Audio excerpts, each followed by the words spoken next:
Good morning, folks. Finally got the parts in yesterday. I got the rest of the parts to get the wheel bearing back together on the rock picker. So I'm gonna go ahead and slap that back together here this morning. We've got a rain day today, so I gotta stay out of the fields or I'm just gonna make a muddy mess and get a bunch of soil compaction going.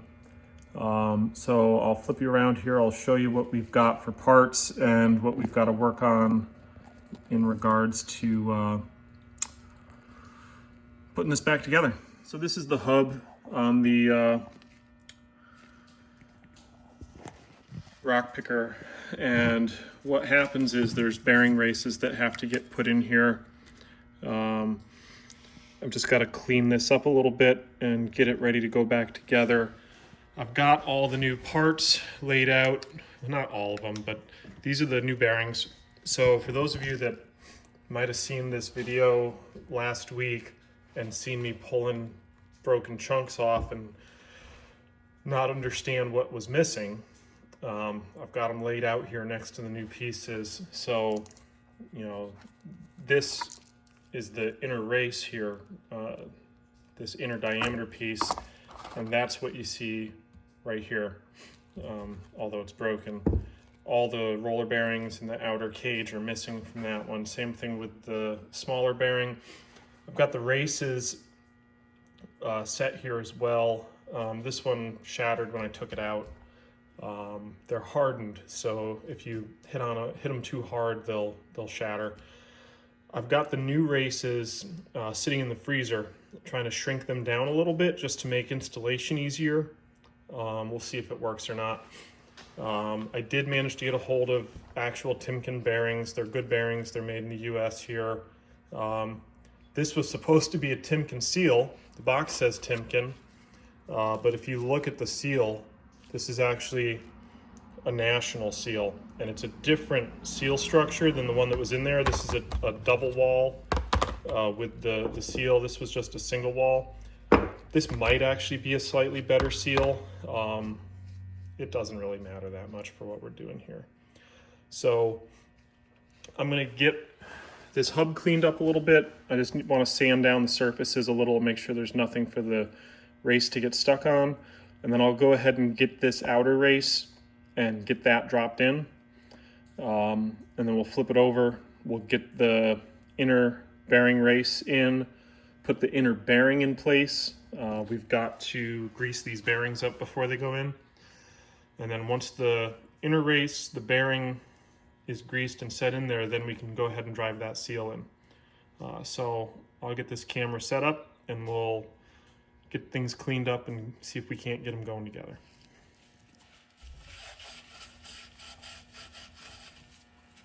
I'm just taking a Scotch pad and just getting any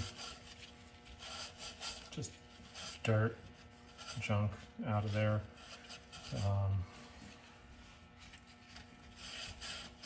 These aren't too bad. I've got a tiny bit of a scuff in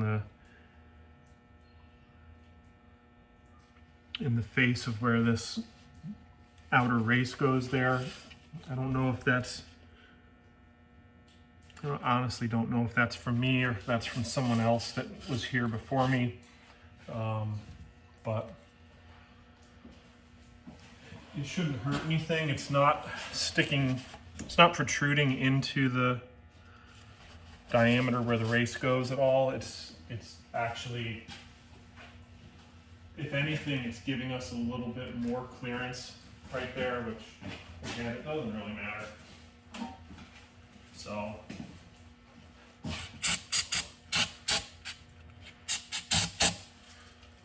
just clean this up a little bit. We'll just drop a rag right through there to catch the drips.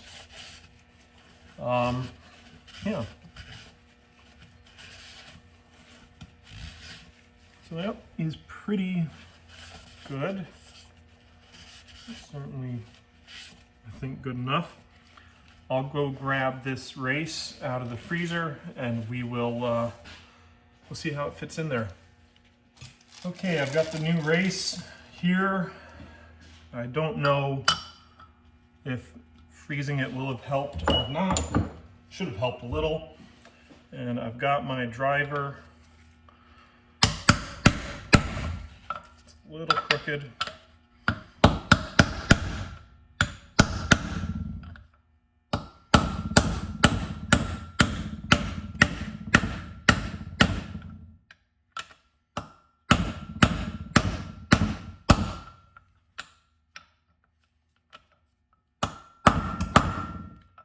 All right, that could have been worse. We didn't hurt anything. These are aluminum. What is this? Is a Blue Point or something? Yeah. But whenever whenever I put a race in, you'll see guys that, especially on the bigger bearing races, they'll start them tapping around, and that works. And then they'll walk all the way around, tap, tap, tap, tap, tap. They can get a little bit bound. I just happen to have the right size driver. This is actually really just more of a seal driver than a race driver. You can see it's been worked hard over the years. I've mushroomed the head of it a bit, and even the face is mushroomed a little bit. But that's closer to the right way to put those in. In a perfect world, I'd have a nice hydraulic press here that I could just pull this hub out of the wheel, set the hub in there, press the bearing race in. But it's far from a perfect world, folks. So I'm gonna get this flipped over and we'll get the other side prepped for the large bearing. You can see that bearing now just sits right in there like that. And we'll get a bunch of grease put in it, and yeah, that'll be how that works. Just like that. But this bearing doesn't get installed till we actually set this on the rock picker. You'll see, I'll get a shot of that. This sits over the axle shaft and goes on there. Then you put this bearing on, then a large washer goes on here, and then there's a nut that goes on, and you use that nut to set the preload for the tension on the bearings so that the bearings are engaged with the correct friction.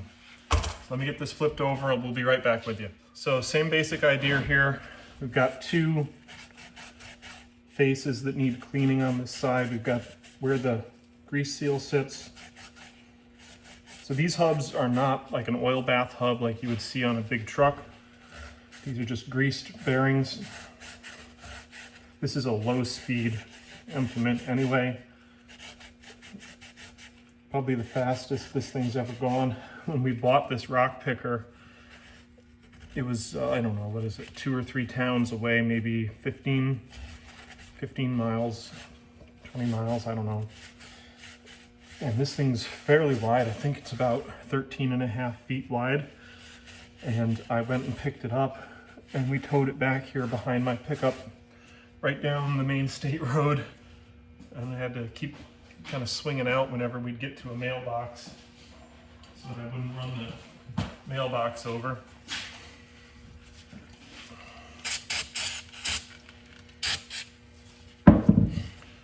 That's just a little brake clean just to get any of the last residue out of there. A little solvent. So this side here has a little bit of a ding on it as well, and I might see if I can clean that up a little bit. I just don't want a burr to hold the bearing race from going where it's supposed to.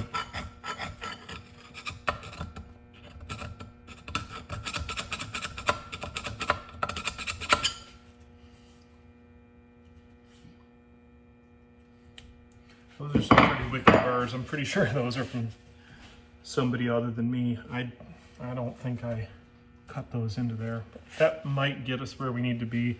You can see this one's a little beat up. So let's see if this thing is still cold enough to get in here. Oh, that started nice. I like that. Let's see how we do.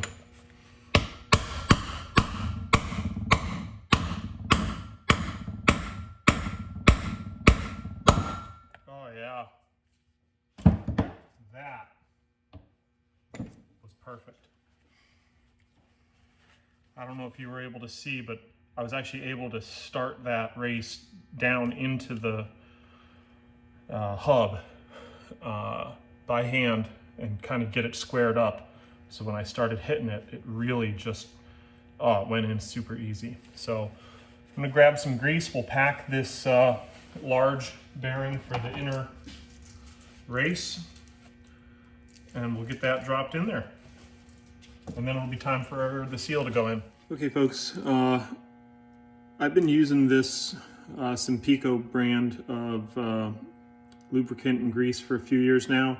I used to use the Chevron, the Delo. I don't remember all the numbers off of it, but I used to use one of their greases. And it was a good grease, but I had trouble with it not staying in the hay rake very well. So I moved to these guys for all my hydraulic oil. They have a gear oil that's really good. This grease is really good. This is what I'm going to pack the wheel bearings with. I'm still using Rotella for my motor oils, but this is really nice stuff. So we'll get some of this going, and we'll get packing that wheel bearing. So packing wheel bearings is actually one of the first things that I can remember my dad having me do when I would go hang out with him up in his shop. And there's stuff you can get on the market where you put the wheel bearing in a holder, and you just pump it up with your grease gun, and it injects grease into the wheel bearing, and you move on with life. This is how I've always done them. This is how I was taught to do them, and I don't do enough to really warrant the additional expense of that tool, which probably sounds weird because I'm kind of a tool junkie, people that know me. So you know you've got adequate grease when you can see that it's coming out the top of the bearing. So I'm packing it into the bottom of the bearing, and when you see it starting to work out of the top, then you know you can rotate around to the next spot. And you'd be amazed how much grease a bearing this size will actually eat up. But yeah, this is one of the first sort of tasks that I was given hanging out with my dad in his shop when I was a kid, because you know, it takes a minute, it would keep me occupied, and it's not difficult. So if anybody's ever working on projects with their kid, it's a pretty good one for them to learn on. It's just show them this little technique here and turn them loose. And they'll feel really good about being able to help. Amounting to something.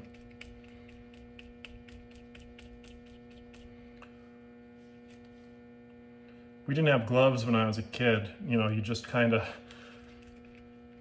did it. Actually, I've been reusing all my gloves here. I've just been turning them inside out and right side back and reusing them, because you can't get gloves anywhere because we've got a global pandemic, and the gloves are more important for people that are in the health industry, clearly. But I've just been reusing these. I was at the bank the other day dropping paperwork off, and I was right at Harbor Freight, and I did a drive-by, and I said, okay, there's really nobody in the store. I'm gonna risk it. I'm gonna go in and just see if they've got any gloves, because I'm out. And when I went in, it was actually kind of nice to see they had a sign up that said they had actually donated their entire stock of gloves to their local hospital. So good for them, good job. I hadn't even thought of that. So I've got grease coming pretty much all the way through to the top. Get that rag out of there so I don't forget it.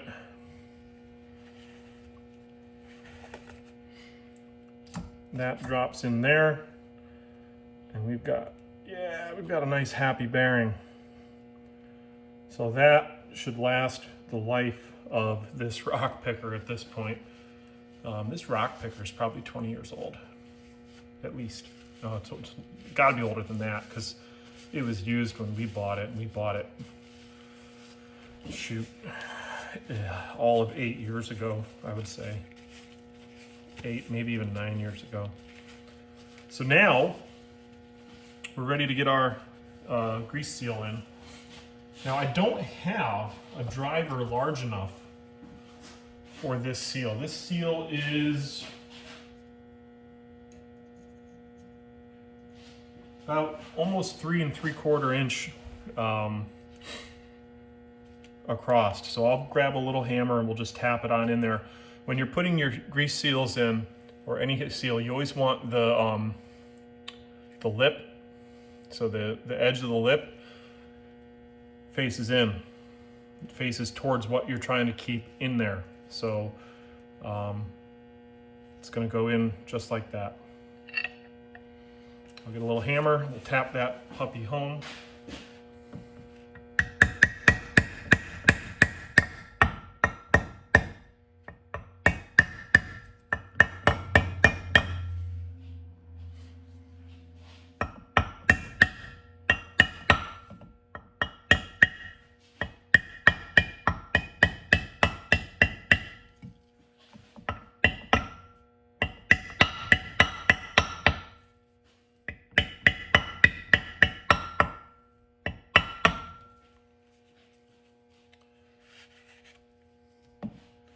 Grab something a little different.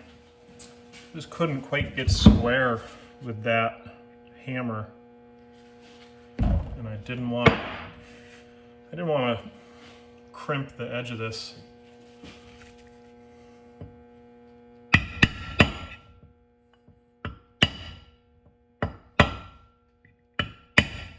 Yeah, we're gonna call that good. So that is together. I'm gonna just tuck a clean rag in there just to keep anything from falling in until I get that put back together. I'm not going to bother packing that other wheel bearing until it's time to go put that together.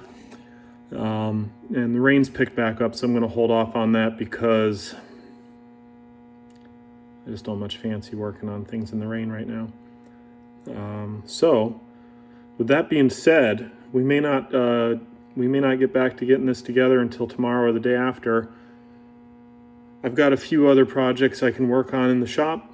I might also just have to take a little bit of downtime and do some paperwork. So we'll catch you all later. Thanks for watching.